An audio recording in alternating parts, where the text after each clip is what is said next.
Hello garden lovers, I hope you're well.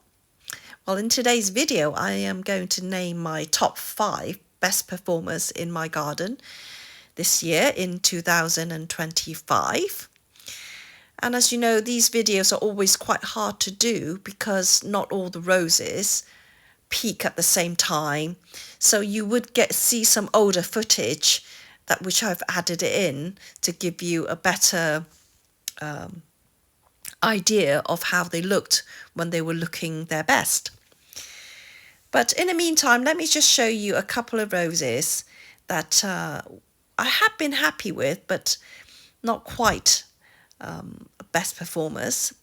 This one here is Princess Charlene de Monaco, one of the earliest to flower, and it did give really, really big size fragrant blooms. However, I did find the flushes were quite far apart. I had a few blooms, but they were quite slow to repeat. And the back here is one from the Parfumer collection. This is Glorious Parfumer, and it had tall canes with multiple buds on the cane. It was beautiful. And after it flowered, I didn't feed it, and because I didn't want it to get so tall. And then I started seeing the lower leaves getting yellow, and it looked like it was struggling. So I fed it with some liquid feed, and look at the new growth that's coming on this plant. And but I think the blooms won't be too much because we are very late in the season. It's nearly September, and I should have fed this rose a little earlier maybe.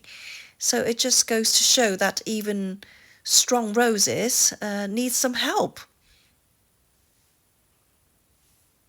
So let's look at a few more roses before we do our countdown. So this is Madame Anisette from the Parfumer collection, a very tall and sturdy grower. These blooms are quite big and very fragrant. Smells of a very deep myrrh and a spicy scent. And we have here a couple of newcomers to my garden. This one I bought on sale a couple of months ago. This is Climate called Jardina from Tantau. Very glossy foliage and very long-lasting blooms. This one here is also a newcomer. This is a climber called David Hockney, bred by Mayont in 2022. I just love the colour on this. It's just like a bi-colour with pinks and peach. Okay, let's continue to this section here. I am quickly losing daylight, so I have to get a move on. But let me show you some of the good performers. This is Mum in a Million, a very famous easy to grow rose. A good all-rounder with good scent and good health. Let me also show you, let's have a look. This one here, Bliss Parfumer. One of my favorite colored roses, this peach blush here, and extremely fragrant. And it's done very well in my garden. Also doing well in my garden. This is a very good newcomer. This is Mocha Rosa. Very, very good. This has impressed me a lot. This was only planted bare roots a few months ago.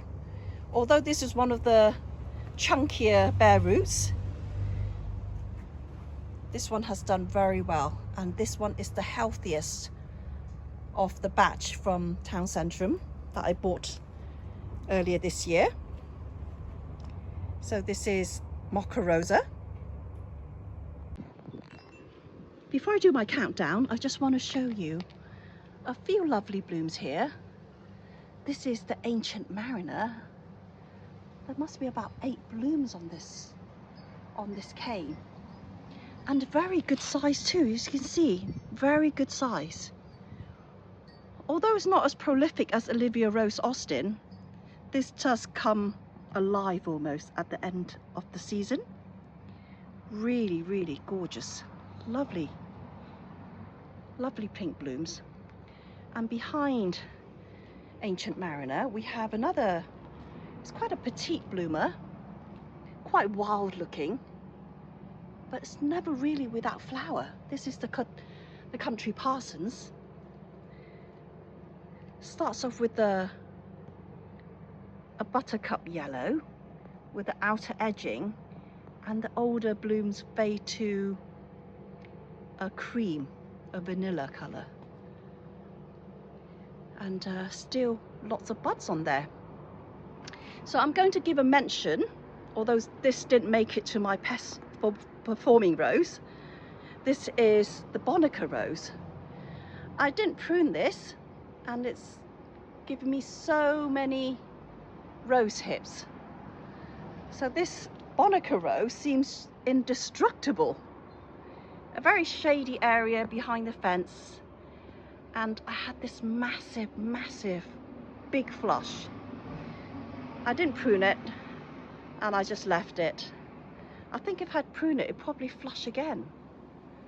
But it's quite a difficult area to access. As you can see, it's right at the back of the fence with lots of planting at the front. So this rose is supposed to be a bush, but it grew so tall for me. So this is Bonica rose. Unfortunately, didn't make my best performing rose, although it did perform very well.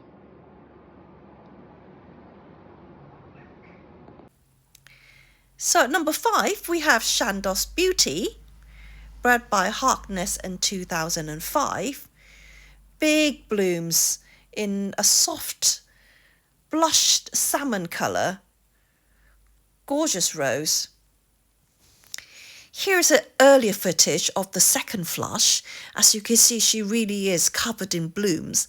I have mine as a standard tree, and the blooms are just as big on the first flush as it is on the third flush, and just gorgeous rose. Look at that classic shape with a beautiful swirl, that salmon pink in the centre. And this rose does have a very good scent, like a raspberry fruity scent, and for me it's growing very well in my garden. So this is number 5. So at number 4 we have Princess Anne from David Austin. Beautiful vibrant blooms, very prolific, very floriferous, and is never without flower. There's so many buds on here still, so late in the season I can't even count. Just such a good performing rose, and very beautiful as well. Healthy foliage, very prolific. Look at that. Lovely rose. So at number 4 for me is Princess Anne, and very deserved. So in this area I have best performing number 3 and number 2. So let me show you what has been performing so well.